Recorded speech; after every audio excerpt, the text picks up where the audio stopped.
나이 들수록 젊었을 적 느끼지 못했던 것들을 많이 느끼게 된다. 나이 50이 넘으면 인간관계가 더 중요해진다고? 외롭지 않으려면 옆에 사람이 있어야 한다고? 아니, 틀렸다. 고독을 즐길 줄 모르는데 어떻게 행복을 알겠는가? 인간은 혼자 있을 때야 비로소 자기 자신을 발견하게 된다.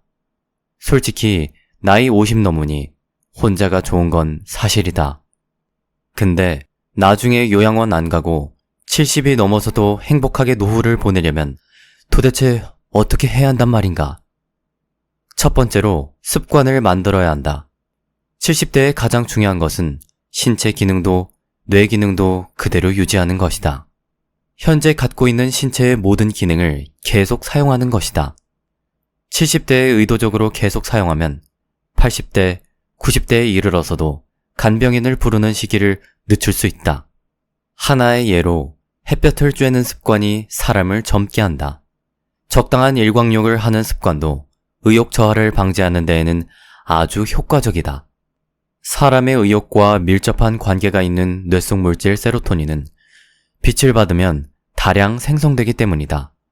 뭔가 고민이 있어 방 안에서 생각에 잠겨 있으면 기분도 가라앉는다. 하지만 밖에 나와 햇볕을 받으면 기분이 가벼워지고 밝은 기분을 되찾을 수 있다. 이 또한 뇌 속에서 세로토닌이 작용을 하고 있기 때문이다. 단, 일광욕이 부족하다고 해도 굳이 뭔가를 할 필요는 없다. 고령자는 자외선에 의한 기미가 남기 쉽기 때문에 일부러 의자에 앉아 선탠을 할 필요 등은 없다. 하루 한 번은 방 밖으로 나가 햇볕을 받으면 그만이다. 가장 손쉬운 방법은 산책이다. 일 없이 산책하는 것이 싫은 사람은 마트에 가서 쇼핑한 것도 한 방법이다. 어쨌든 하루 종일 방 안에 있는 것만은 피하고 낮에 밝은 빛을 받는 습관을 들이자. 이것만으로도 고령자가 의욕 감퇴를 막는 매우 효과적인 방법이다. 또한 햇볕을 받아 만들어진 세로토닌은 밤에 뇌 속에서 멜라토닌이라는 호르몬을 생성한다.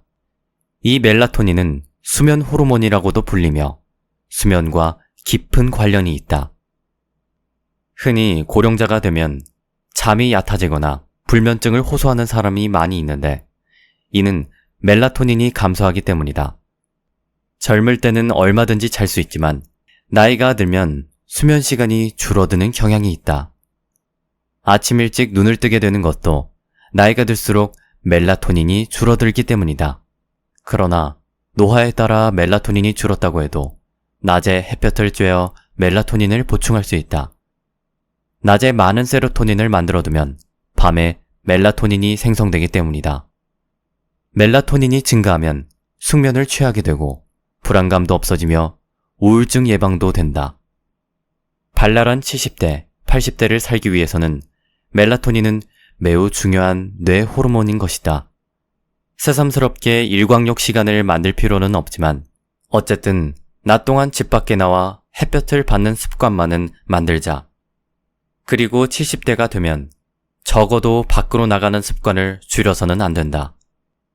둘째, 가족끼리 간병을 삼가해야 한다. 70대가 되면 가족에 대한 간병에 직면하는 사람이 점점 많아진다. 70대가 배우자를 간병하는 사례는 흔하지만 70대 자녀가 90대 부모를 간병하는 사례도 늘고 있다. 간병을 시작할 때 꼭 조심해야 할 것이 하나 있다. 간병을 삶의 보람으로 여기지 않는다는 점이다. 70대가 되어 퇴직하면 다른 일이나 특별한 취미도 없는 사람의 경우 간병을 은퇴 이후 삶의 보람으로 여기는 사람이 있다. 시간이야 어쨌든 자유롭기 때문에 열심히 간호에 임할 수 있다. 그러면 자신은 상대에게 도움이 되고 있다는 만족감은 얻을 수 있다. 간병을 받는 사람으로부터 신뢰도 얻을 수 있기에 한층 간병에 빠져 들어가는 것이다. 그러나 이 같은 간병에 관여하는 방식은 자신의 만년을 망쳐버릴 가능성이 높다. 간병 받는 사람 입장에서도 자신을 돌보는 가족이 불행해지는 것을 바라지는 않을 것이다. 그렇다면 왜 간병에 빠져들면 그 사람의 만년이 망가져 버리는가? 우선 간병이란 시간 때우기에는 최적이라는 측면이 있다. 눈 깜짝할 사이에 꼬박 하루를 간병에 투입한다. 그렇게 되면 자신을 위한 시간은 전혀 잡을 수 없게 된다. 간병에 투입하는 시간은 3년 지속될지, 5년 지속될지, 아니면 10년 지속될지 끝을 모르는 경우가 대부분이다. 결국 가족을 떠나보낸 이후 아무것도 하지 않고 매일 지내게 되면 간병 폐인처럼 되어 늙어버리는 사례를 자주 본다. 간병을 삶의 보람으로 여기지 않는 것은 70대 사람이 향후 8, 90대에 이르러서도 건강하게 살아가는데 매우 중요한 포인트라고 생각한다. 셋째, 어떤 일을 하더라도 은퇴하면 안 된다. 70대 때 단번에 늙는 사람은 전형적으로 은퇴한 직후부터 일체 활동을 그만두는 경우이다. 지금까지 열심히 일해왔기 때문에 퇴직하면 이제 아무것도 하지 않고 집에서 빈둥빈둥 지내고 싶다고 손꼽아 퇴직하는 날을 기다리는 사람도 있다. 그러나 70세까지 현역으로 일을 하던 사람이 퇴직 후에 무엇을 할지 생각하지도 않고 은퇴하면 단번에 늙어버리는 일이 많다. 직장에서 일할 때는 책상머리 같은 루틴한 업무라도 통근하는 경우 생각보다 몸을 많이 사용하고 있다. 그런데 퇴직하고 나서 집에만 틀어박혀 있는 70대라면 약 1개월 정도 지나면 운동기능 가운데 상당 부분이 저하되기 쉽다. 뇌 기능 측면에서도 일하고 있으며 매일 나름대로 지적 활동이나 다른 사람과 의사소통 등의 활동으로 다양한 상황을 접하게 된다. 반면 집에서 지내면 평소 뇌 활동이 없어지고 치매 위험도 높아진다. 특히 전두엽의 노화가 단번에 진행된다. 전두엽이란 창조적 능력이나 다른 사람에 대한 공감 능력, 예상치 못한 일에 대처하는 능력에 관여하는 부분이다. 이 부분이 노화되면 어떤 일에도 의욕이 생기지 않고 활동 자체를 귀찮아한다. 운동 기능의 저하와 뇌의 노화가 더욱 가속화될 것이다. 외형적인 인상에서도 발랄한 느낌을 잃은 기운 없는 노인으로 변모하게 된다. 그렇게 되지 않기 위해서라도 조만간 퇴직을 맞이할 단계라면 퇴직 이후 무엇을 할 것인지 미리 준비를 해둬야 한다. 퇴직하고 잠시 쉬었다가 다음에 무엇을 할지 생각한다면 어느새 게으른 생활에 휩쓸려 습관으로 굳어버린 경우가 허다하다. 70대에도 신체적 기능은 비교적 건강하다지만 전두엽의 노화는 이미 40대부터 진행되고 있다. 퇴직 후도 사회와 관계를 맺는다는 의미에서는 물론 일이 전부는 아니다. 반상회 임원이나 아파트 관리조합의 임원, 취미 모임의 직무를 맡는 것도 좋다. 자원봉사 활동도 퇴직 후에 사회에 참여하는 하나의 선택지이다. 누군가와 협동해서 누군가의 도움이 되거나 누군가 나를 필요로 한다고 느끼는 것은 언제까지나 현역 의식을 유지하는 데 큰 도움이 될 것이다. 70대가 되면 특히 은퇴 등은 생각하지 말고 현역 의식을 유지하는 것이 중요하다. 그것이 단번에 늙는 것을 막아준다. 그렇다면 가장 중요한 건강 관리는 어떻게 해야 할까? 이제부터 책 내 몸이 최고의 의사다를 통해 각 질환별 치유법을 함께 알아보자. 1번. 치매. 치매와 암 중에서 무엇이 더 무서울까? 치매가 더 무섭다고 말하는 사람이 많다. 암 환자는 임종 때 자녀의 마지막 효도를 받고 또 가깝게 지냈던 이들이 곁에서 지켜주는 것을 보고 느끼며 임종을 맞이하기 때문에 덜 쓸쓸하지만 치매 환자는 자신이 누군지도 모른 채 죽어가기 때문이라고 한다. 충분히 공감 가는 주장이다. 하지만 나는 다른 관점에서 치매가 더 무섭다고 생각한다. 치매 환자는 스스로 치유할 능력을 상실한 환자다. 따라서 주변 사람들과 지역 사회가 아주 많이 그리고 적극적으로 도와주어야 좋아지는 병이다. 또 꽤 좋아져도 완전한 회복이 어려운 병이다. 이렇게 무서운 치매가 내 부모님에게 내게 오지 않길 당연히 바랄 것이다. 그러나 안타깝게도 치매는 점점 늘고 있다. 미국 통계에 의하면 65세 이상 노인의 5%가 중증 치매, 15%가 경증 치매라고 한다.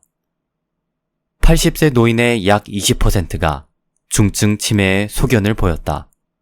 우리나라도 크게 다르지 않다. 2008년 65세 이상 노인 중 치매 환자는 8.4%라고 한다. 그러나 더 큰 문제는 치매 노인의 수가 20년마다 2배 증가할 것으로 예상된다는 점이다. 결코 남의 일로 치부할 때가 아니다. 이처럼 매우 빠르게 늘어나고 치유가 만만치 않기에 더욱더 예방에 힘써야 할 가장 대표적인 질병이 치매다. 치매 예방은 불가능할까? 아니다. 다른 병과 마찬가지로 가능하다. 예방하려면 먼저 원인을 정확히 집어내야 한다. 흔히들 치매의 원인으로 노령화를 꼽는다. 그러나 평균 수명이 100세 정도 되는 장수촌 노인 중에서 치매 환자를 찾기란 거의 불가능하다. 또한 요즘 젊은 치매 환자의 급증이 사회 문제로 대두되기 시작했다. 건강보험심사평가원의 보고에 따르면 2010년 50대 이하 치매 환자가 7,393명으로 2006년보다 무려 93%나 늘어났다. 5에서 10년 전까지만 해도 젊은 치매 환자를 본다는 것은 상상도 못했지만 요즘은 흔한 일이 되어버렸다. 따라서 노령화가 치매의 주 원인은 아니다. 그렇다면 치매의 근본 원인은 무엇일까? 또 젊은 치매 환자들이 급증하는 이유는 무엇일까? 치매는 뇌의 심각한 노화의 결과로 나타난다. 즉, 뇌세포를 힘들게 하고 뇌세포를 죽이는 상황들이다. 뇌혈관에 영양과 산소를 제대로 공급하지 못해 뇌세포를 서서히 파괴하면 어느새 자신이 누군지도 모르게 돼버리는 것이다. 다시 말해, 수명이 끝나 죽기 전에 다른 신체 기능에 비해 뇌의 기능이 아주 빨리 노화된 결과다. 이제 뇌를 노화시키는 주범을 찾아보자. 자동차와 공장 공해, 농약 공해, 환경 호르몬 공해, 그리고 담배 등은 뇌세포에 상당한 피해를 준다. 이러한 것이 지속되면 당연히 치매 발생 가능성을 높인다. 그런데 왜 어떤 사람에게는 치매라는 병이 먼저 찾아왔을까? 이 세상에 같은 것은 하나도 없듯이 같은 자극에도 반응하는 신체기관은 사람마다 조금씩 다르다. 특히 뇌 기능이 약하거나 뇌 활동이 부족한 사람이 치매에 잘 걸린다. 그러나 뇌 기능이 선천적으로 취약하다고 해서 모두 치매에 걸리는 것은 아니다. 앞서 분명한 원인을 찾았으니 당연히 살아생전 치매 예방이 가능하다. 치매를 예방하려면 첫째, 앞에서 말한 뇌세포를 죽이는 상황을 피해야 한다.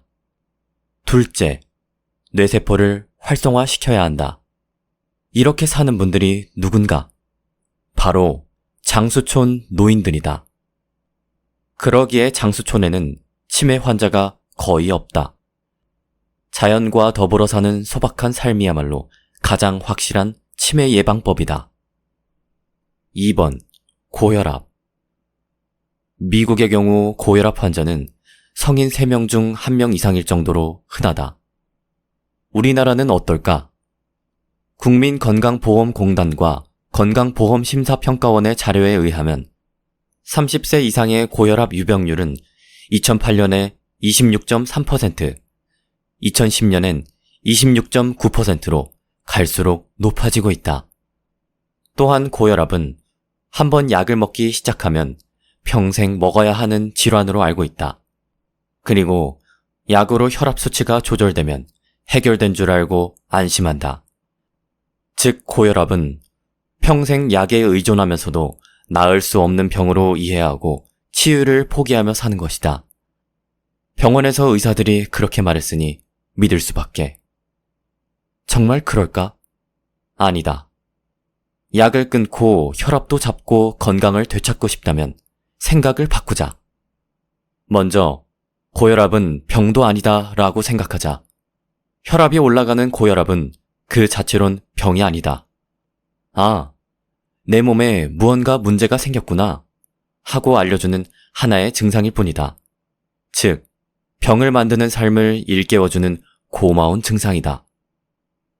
그렇다고 병도 아니니 무시하자는 말이 아니다. 오히려 이런 증상이 왜 생겼는지, 또 방치하면 어떤 결과가 올지에 대해 관심을 기울여야 한다. 고혈압의 합병증인 뇌혈관 질환, 심장병은 우리나라 국민의 사망 원인 2, 3위이며 만성 심부전이나 고혈압성 망막증 역시 점점 더 많아지고 사망자도 늘고 있다. 이 환자들은 거의 모두 고혈압 약을 먹었다. 약을 복용했지만 예방하지 못했다는 말이다. 다시 말해 증상만 잡으려고 기를 쓰면 쓸수록 돈과 시간 낭비는 물론 고통도 커질 수밖에 없다는 것을 이해해야 한다. 그렇다면 왜 혈압이 올라갔을까? 세포는 말초 혈관을 통해 산소와 영양을 공급받는데 어떤 이유로든 공급량이 줄어들면 우리 몸의 세포들은 더 보내달라고 요구한다. 대표적인 것이 동맥경화증으로 혈관이 좁아져 있는 경우다. 좁아진 혈관을 통해 혈액량을 늘리려면 혈압을 올릴 수밖에 없다. 즉, 피의 공급량을 늘리려는 우리 몸속 의사의 처방이 바로 고혈압이다. 고혈압의 대표적 원인인 동맥경화증은 동맥혈관이 좁아지고 굳어지고 두꺼워지는 현상을 말하는데 주로 동맥벽에 기름때가 끼어 생긴다. 가장 중요한 기름때는 콜레스테롤과 중성지방, 즉 고지혈증이다. 기름때는 외부에서 직접 섭취되기도 하고 우리 몸 안에서 만들기도 한다. 따라서 이들 음식을 피하고 대신 콜레스테롤이 없으며 섬유질과 항산화 물질이 풍부한 현미밥 채식으로 바꾸면 고지혈증, 동맥경화증, 그리고 고혈압은 거의 대부분 완치된다. 짠 음식 역시 고혈압의 주 원인이라는 주장도 있지만 그 역할에 대한 논란은 아직 남아있다. 분명한 것은 짜게 먹으면 다른 음식을 더 먹게 될 가능성이 높아지고 아무리 좋은 것도 지나친 것은 문제라는 인식이 필요하다. 필자의 아버님은 무척 짜게 드시고 복부 비만이시다. 그러나 소식과 규칙적인 산행으로 80대 중반을 넘긴 지금도 큰 문제가 없다. 개인적인 사례지만 짠 음식보다 과식, 그것도 나쁜 음식의 과다 섭취에 우선적으로 초점을 맞추어 해결해야 한다. 3번. 당뇨병. 흔히 당뇨는 성인병으로 여긴다. 췌장의 선천적 인슐린 분비 결함에 의해 생기는 소아당뇨와 달리 제2형 당뇨병은 과체중과 비만한 성인에게서 주로 발생하기 때문이다. 그러나 소아에서 1형이나 2형 당뇨병 역시 계속 늘고 있는 까닭에 소아와 성인의 구분의 의미는 퇴색되어 이젠 잘 쓰이지 않는다.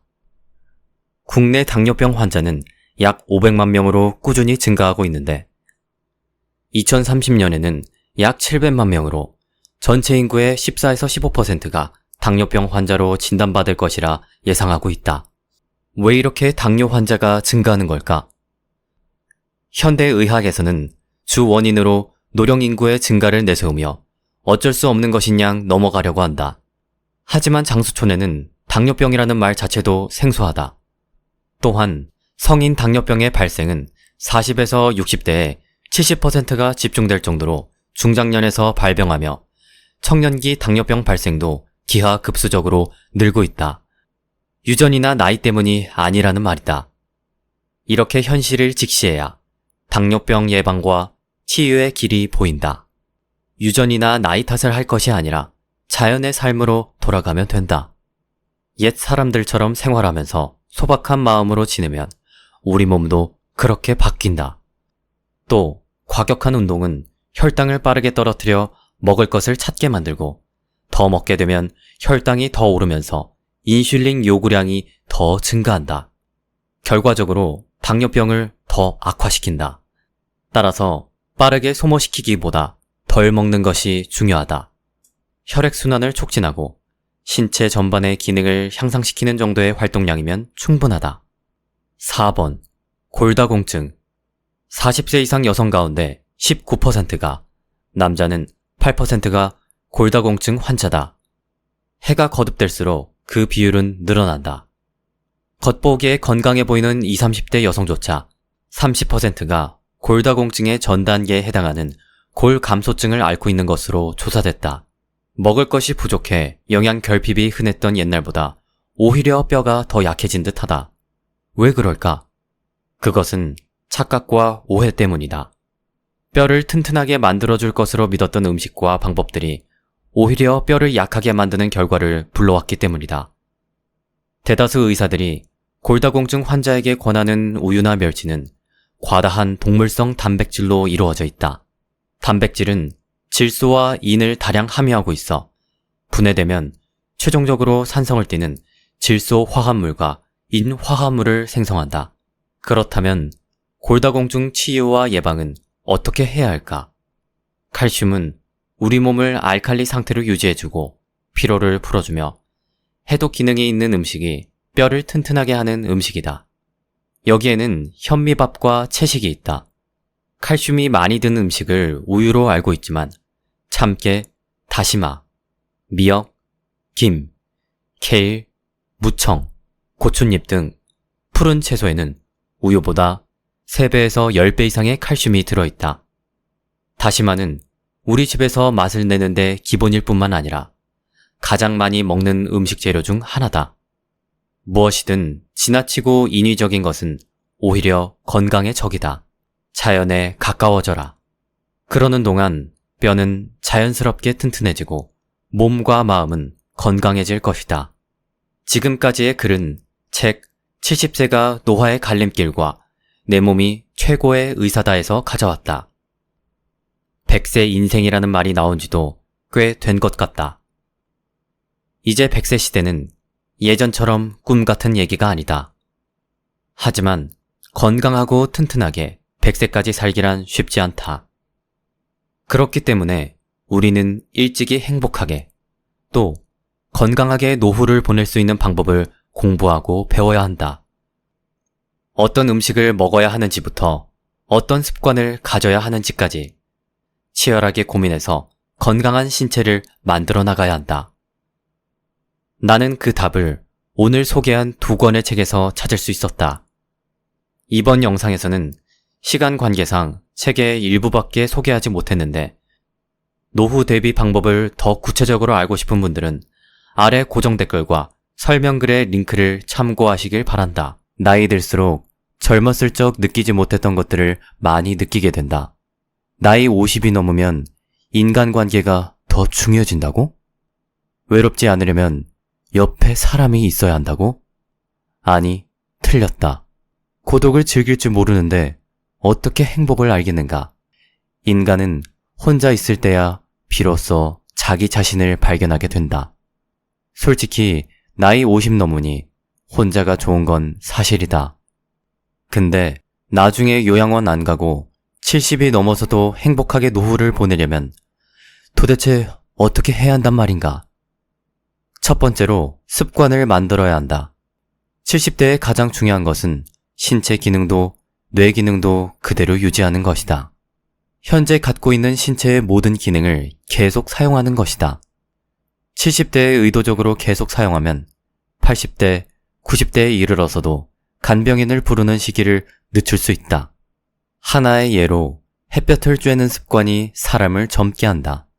적당한 일광욕을 하는 습관도 의욕 저하를 방지하는 데에는 아주 효과적이다.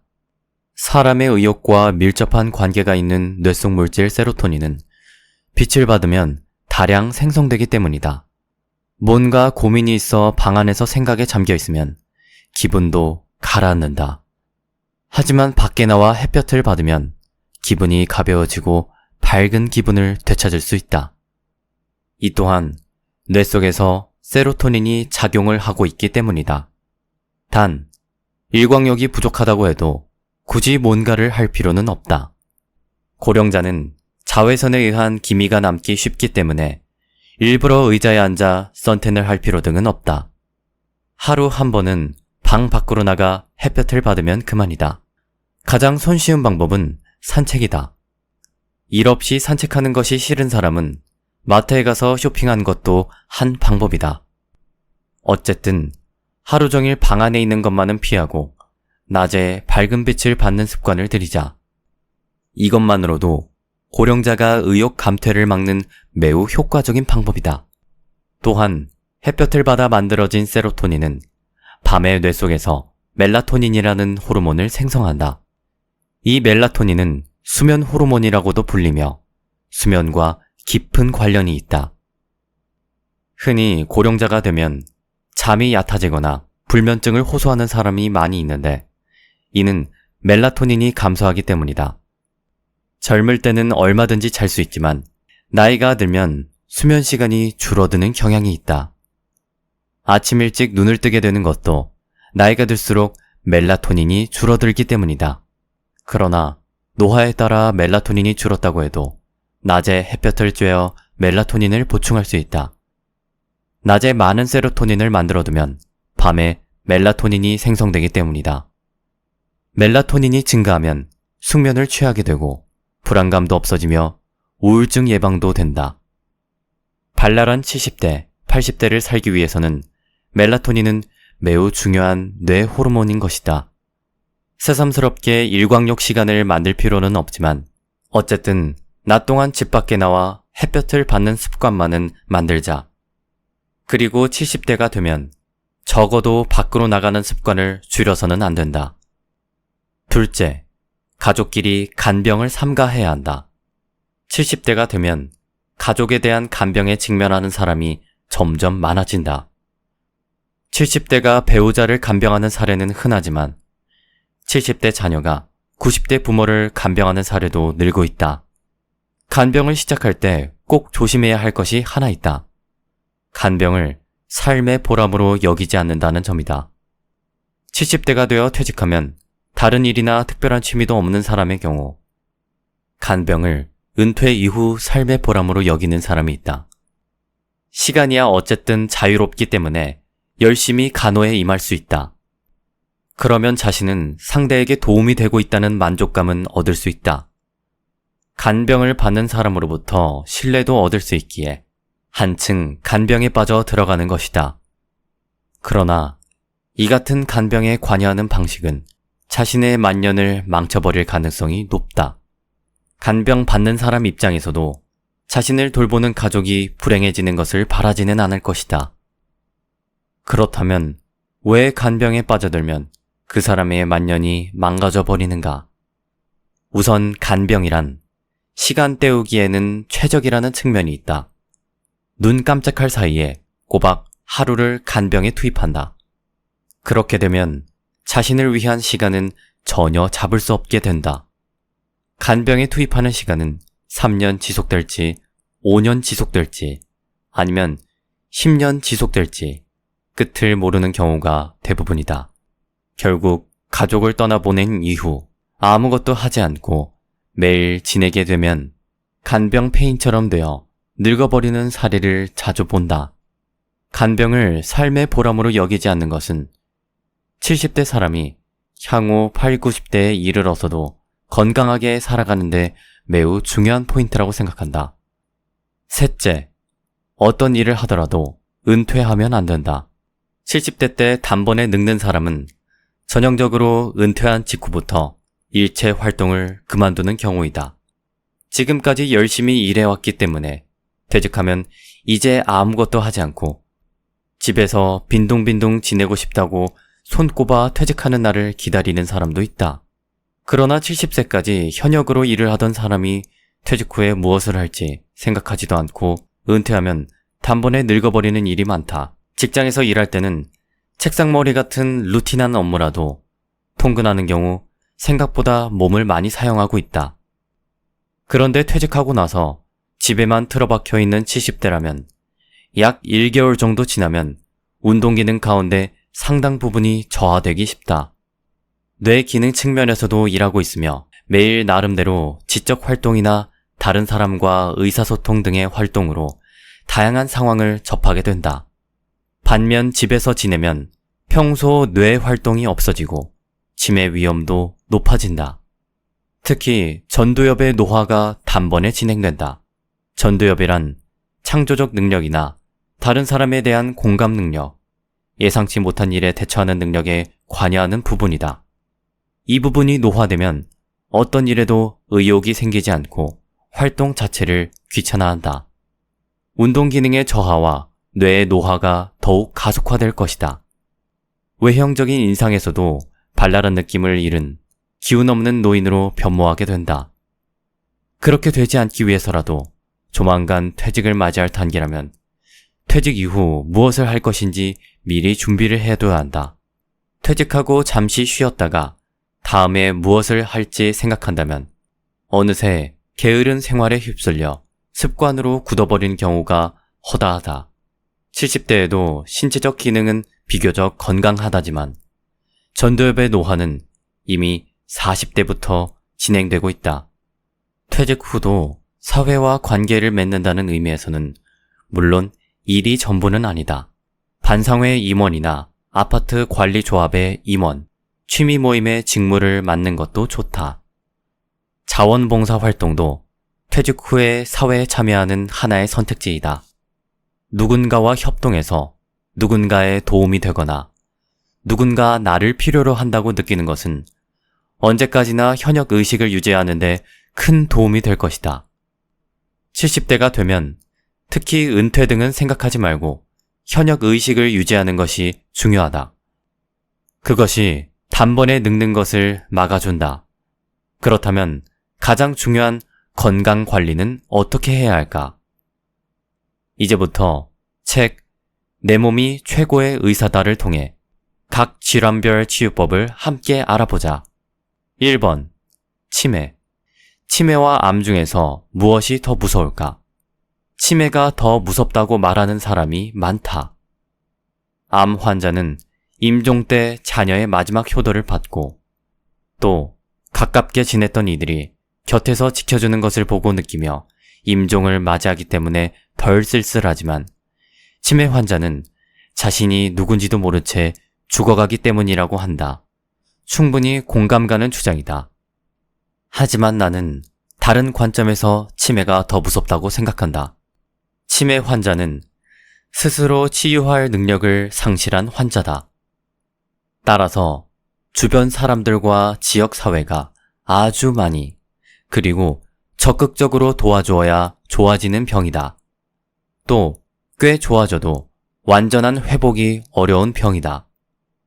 이렇게 무서운 치매가 내 부모님에게 내게 오지 않길 당연히 바랄 것이다.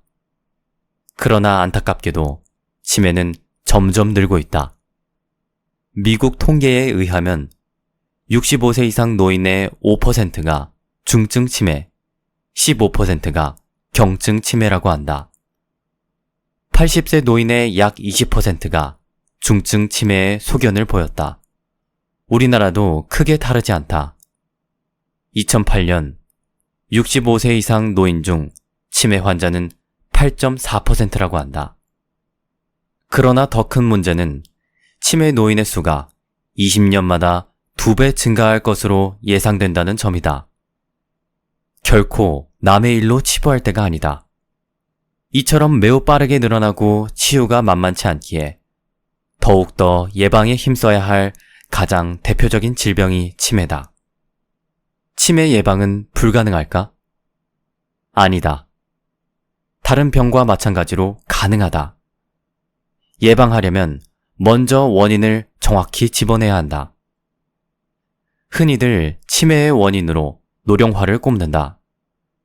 그러나 평균 수명이 100세 정도 되는 장수촌 노인 중에서 치매 환자를 찾기란 거의 불가능하다.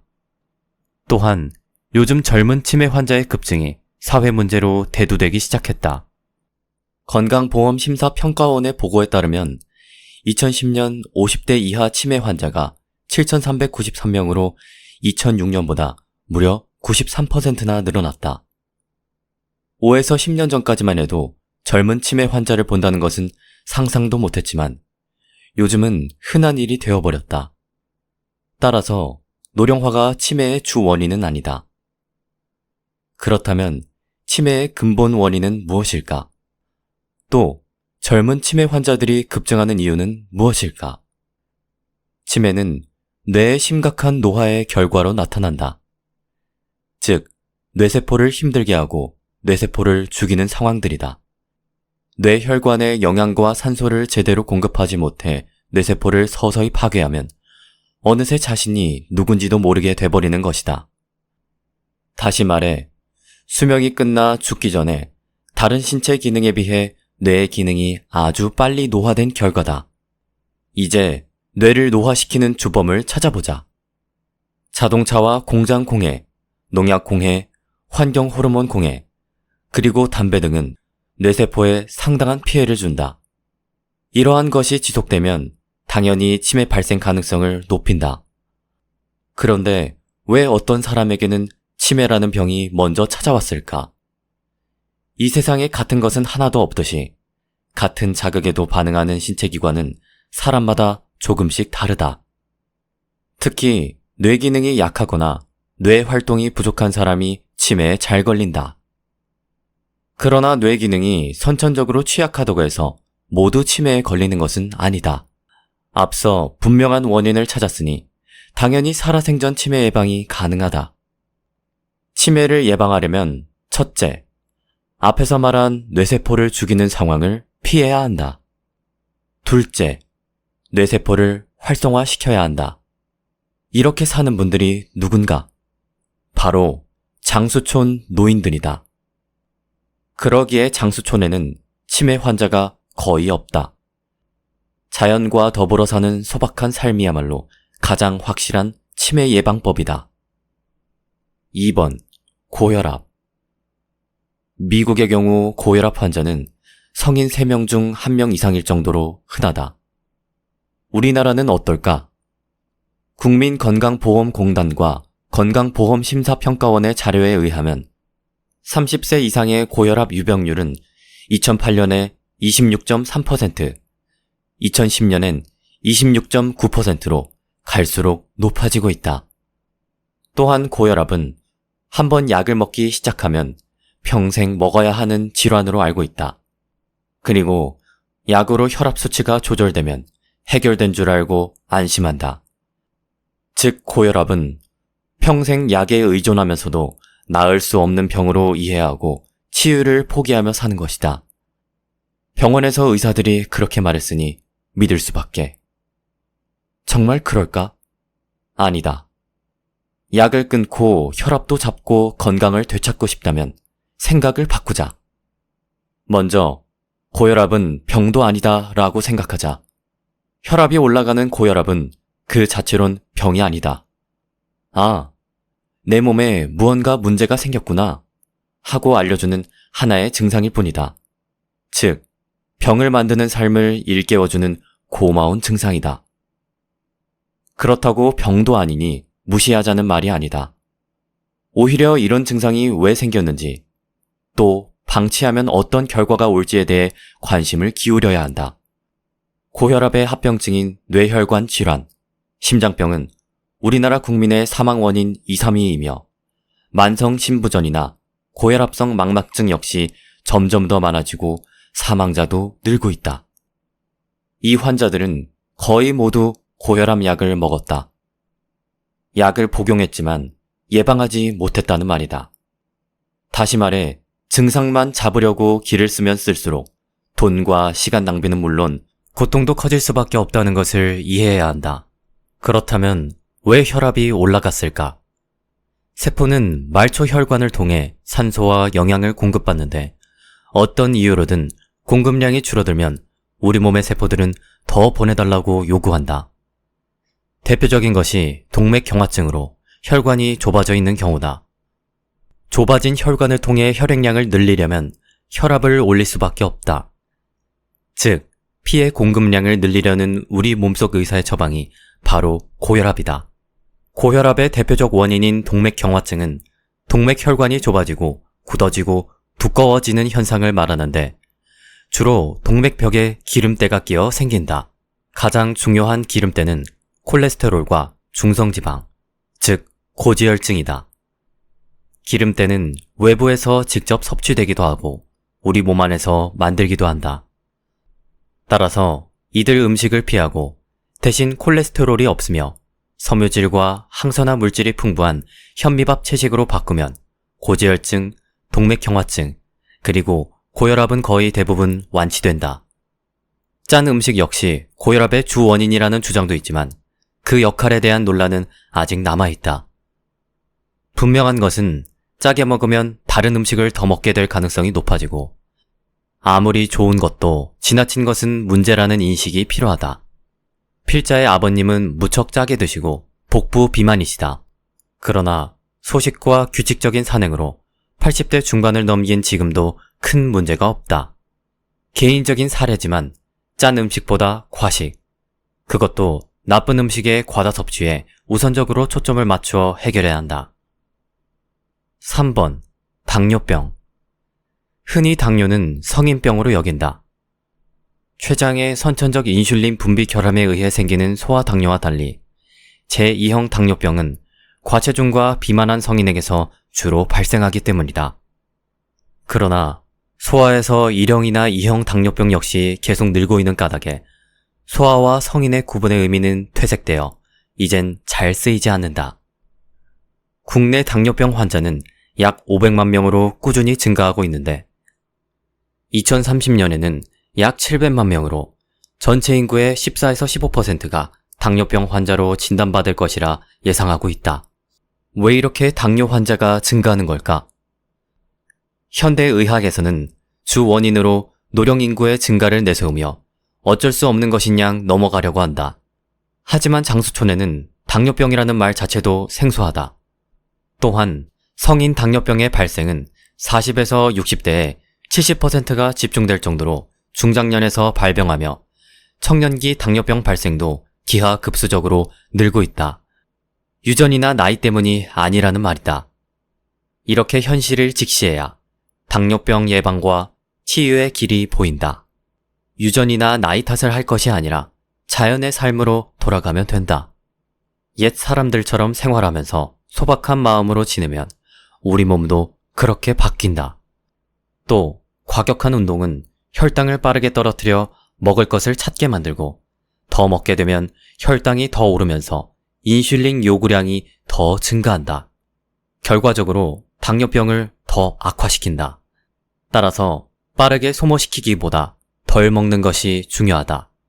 혈액순환을 촉진하고 신체 전반의 기능을 향상시키는 정도의 활동량이면 충분하다. 4번. 골다공증. 40세 이상 여성 가운데 19%가, 남자는 8%가 골다공증 환자다. 해가 거듭될수록 그 비율은 늘어난다. 겉보기에 건강해 보이는 20, 30대 여성조차 30%가 골다공증의 전 단계에 해당하는 골감소증을 앓고 있는 것으로 조사됐다. 먹을 것이 부족해 영양 결핍이 흔했던 옛날보다 오히려 뼈가 더 약해진 듯하다. 왜 그럴까? 그것은 착각과 오해 때문이다. 뼈를 튼튼하게 만들어줄 것으로 믿었던 음식과 방법들이 오히려 뼈를 약하게 만드는 결과를 불러왔기 때문이다. 대다수 의사들이 골다공증 환자에게 권하는 우유나 멸치는 과다한 동물성 단백질로 이루어져 있다. 단백질은 질소와 인을 다량 함유하고 있어 분해되면 최종적으로 산성을 띠는 질소 화합물과 인 화합물을 생성한다. 그렇다면 골다공증 치유와 예방은 어떻게 해야 할까? 칼슘은 우리 몸을 알칼리 상태로 유지해주고 피로를 풀어주며 해독 기능이 있는 음식이 뼈를 튼튼하게 하는 음식이다. 여기에는 현미밥과 채식이 있다. 칼슘이 많이 드는 음식을 우유로 알고 있지만 참깨, 다시마, 미역, 김, 케일, 무청, 고춧잎 등 푸른 채소에는 우유보다 3배에서 10배 이상의 칼슘이 들어있다. 다시마는 우리 집에서 맛을 내는데 기본일 뿐만 아니라 가장 많이 먹는 음식 재료 중 하나다. 무엇이든 지나치고 인위적인 것은 오히려 건강의 적이다.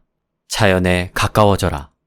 그러는 동안 뼈는 자연스럽게 튼튼해지고 몸과 마음은 건강해질 것이다. 지금까지의 글은 책 70세가 노화의 갈림길과 내 몸이 최고의 의사다에서 가져왔다. 100세 인생이라는 말이 나온 지도 꽤 된 것 같다. 이제 100세 시대는 예전처럼 꿈 같은 얘기가 아니다. 하지만 건강하고 튼튼하게 100세까지 살기란 쉽지 않다. 그렇기 때문에 우리는 일찍이 행복하게 또 건강하게 노후를 보낼 수 있는 방법을 공부하고 배워야 한다.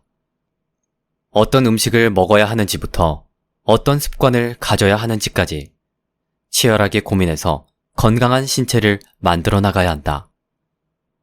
나는 그 답을 오늘 소개한 2권의 책에서 찾을 수 있었다. 이번 영상에서는 시간 관계상 책의 일부밖에 소개하지 못했는데 노후 대비 방법을 더 구체적으로 알고 싶은 분들은 아래 고정 댓글과 설명글의 링크를 참고하시길 바란다.